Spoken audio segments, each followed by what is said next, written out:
So I'm going to do something a little bit different today. I have always gone under the assumption that most people are just as experienced in canning as I am, most people that come to my channel, but that's not necessarily the case. I'm sure that there's always new people that are looking for information, and we don't want to discourage them. Certainly we want to give them all the information we can. Now, one of the questions that would arise is, why would you want to put up your own food in jars? I mean, it's a lot of work. You have to buy the jars, you have to buy tools, equipment, and you got to put in the time and the effort.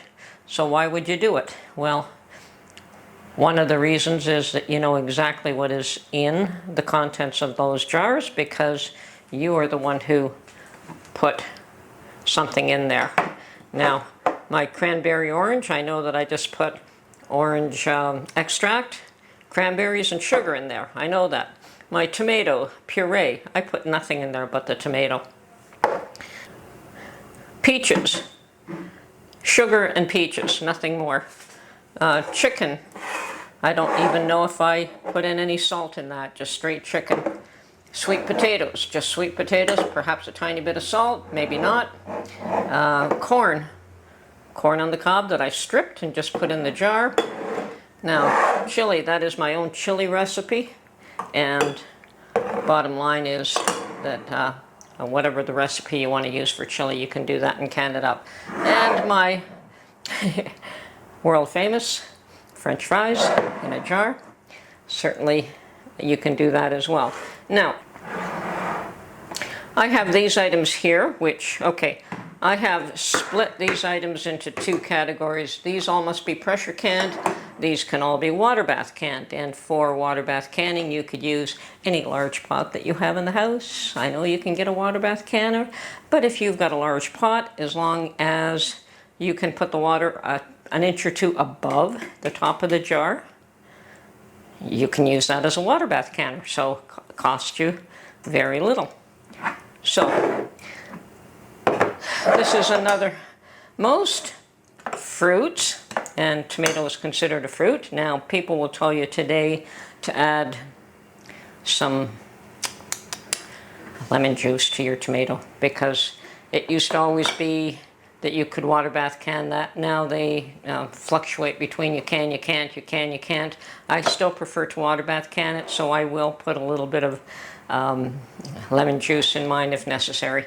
Now, these are what I call vinaigrettes, and they can be water bath canned. They're probably the only kind of vegetable that you can water bath can, and the reason you can do that is because you've added vinegar to the mix.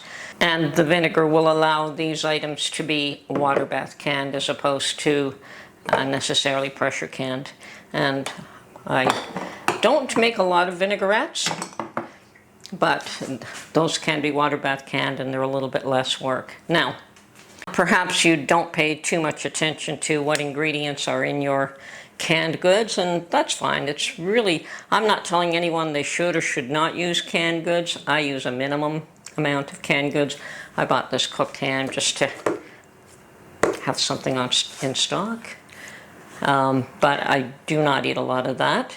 And the Campbell's mushroom soup, well, I make my own mushroom soup, so this can's been sitting here for I don't know how long.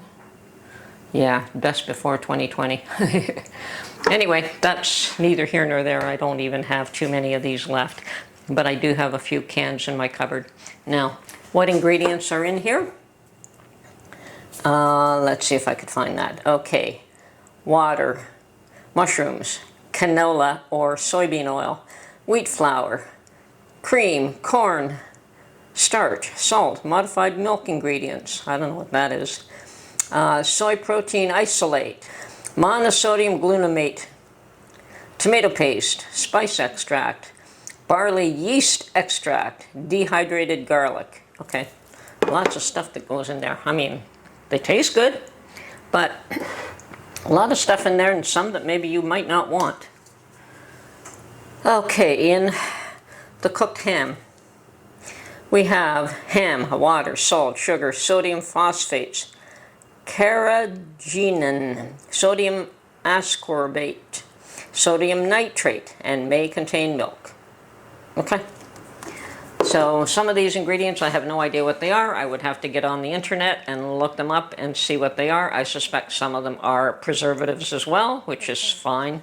Once again, I'm not telling anyone they should or should not buy canned goods and stock up on that. If that's what you want to do, more power to you. But if you want to get interested in canning up your own products, there's a few things you need to know. Stated that most vegetables and all meats need to be pressure canned. Okay? Fruits and jams can be water bath canned. And yeah, some will tell you that tomatoes are fruits and some will say that they're a vegetable. They actually are a fruit. Okay, so if you're going to water bath can, what tools do you need? Well, of course you need your jars, your lids, and your rings. And you can buy a box of jars, lids, and rings and it's complete. So go to the store, buy yourself whatever size jar you feel is appropriate for your family's size in order to can something up. And that is also another benefit of canning your own. If you want to do quart size because you've got a large family, you can do that, as opposed to having 2 or more jars or cans of food. I like doing them in a lot of things in pints these days because it's just Mark and I.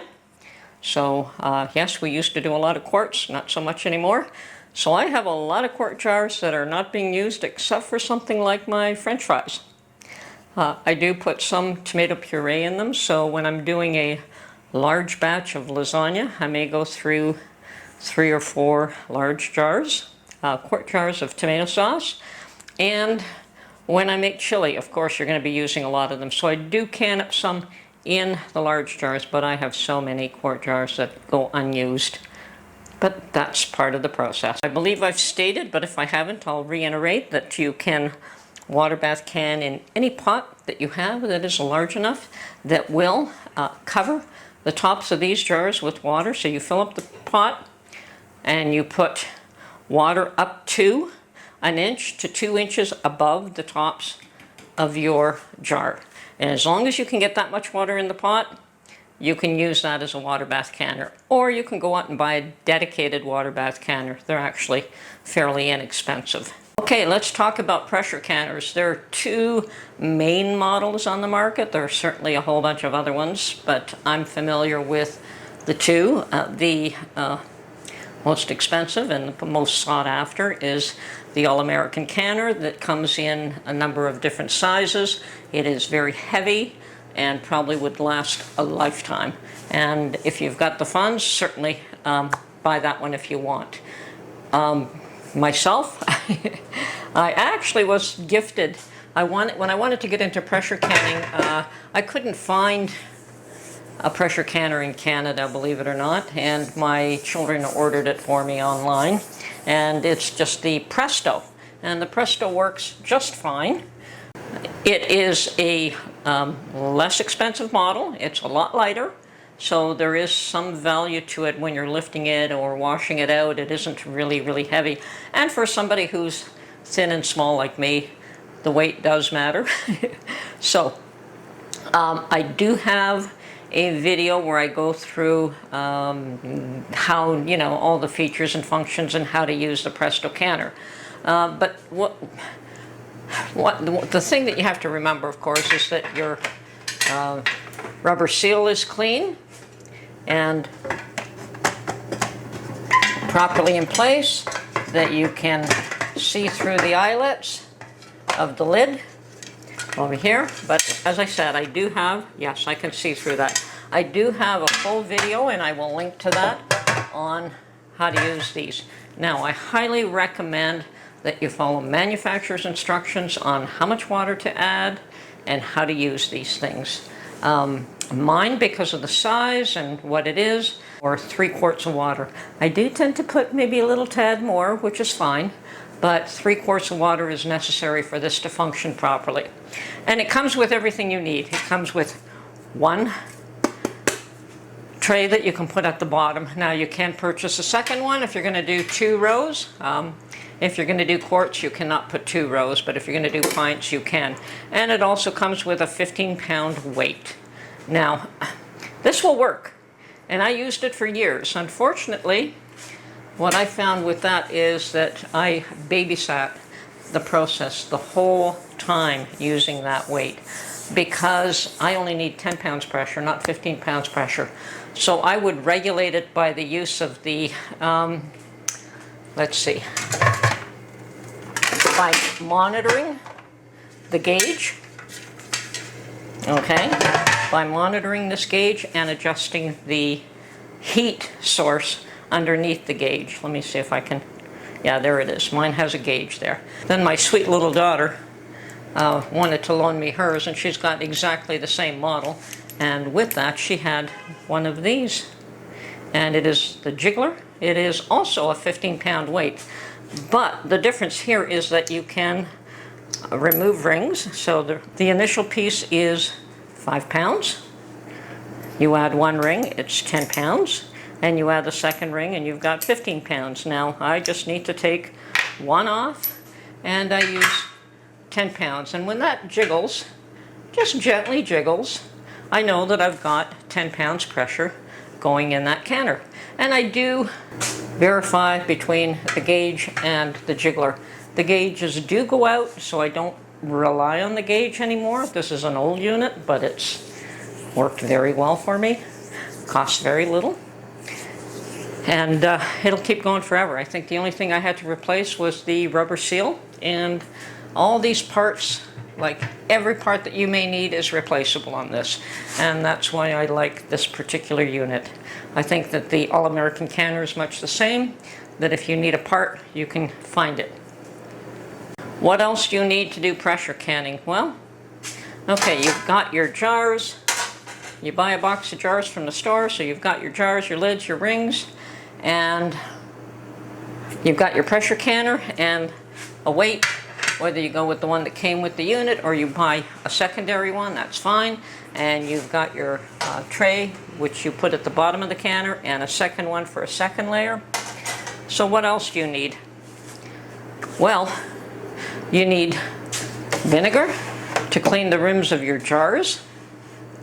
You need a lifter, because these jars can get pretty hot. Putting them in and taking them out of the canner. I also use a little magnetic wand to lift my lids. I do soak the lids in hot water, mostly to keep them clean. And this is just the basics. And some sort of a scoop to fill your jars. Really, this is really the basics. I'm sure there is also a tool that I've never bought and never used, and that measures the headspace. Okay, I think I've got just about everything on this counter that I do use when I'm pressure canning, other than the pressure canner itself. Obviously some jars, lids and rings. You need to have those ready. Your vinegar and a paper towel and a little dish to pour your vinegar into, and something to, you want to wipe the rims of these. And I use a scoop for filling the jars, and I use this lifter to bring the jars, put the jars in and out of the canner, because it is hot. I also use this little magnetic wand. And as I stated, there is a measuring tool that tells me if I'm at 1 inch, but this rim will tell you you're at 1 inch. Or this other one here will tell you you're at 1/2 inch. So I have never found that it is absolutely critical to, you definitely try to stay as close to the inch or 1/2 inch that they ask, but I've never found it to be an issue if I was a little bit off. And sometimes you have jars that siphon in the canner, which means they lose some liquid, and if they seal, they're still good and they're still not full. The issue with how much headspace you leave is that you need some air in that in order to be expressed from the jar, so that the lids can vacuum down and seal. So that's why you need to leave some space. Anyway, that's very basic. If you have any questions, and I'm sure most of you are well ahead of me on this, but if you have some new people here who have any questions, don't be shy. It's what it's all about. We're all here to help, and I'm sure that there's a lot of people with a lot of experience here that are more than willing to provide you pointers beyond what I have offered here today. Okay, and one last thing that I would recommend that you invest in is a good canning book, or a number of them. This one is the Bernardin Home Canning, Home Preserving, Complete Book of Home Preserving. It is exactly the same as the Ball book of home preserving. It's just Bernardin is branding for the Canadian market. So I'm sure that there are quite a number of other books available for canning, but do use tried and tested recipe. I'm not saying that you can't do things like canned milk, but it is not there's no approved method to can milk. So for a beginner, I would definitely recommend that you stay with what is tried and true. Okay, this is Tony from Her Homestead Skills. Hope you enjoyed this, and we will catch you on the next one. Bye for now.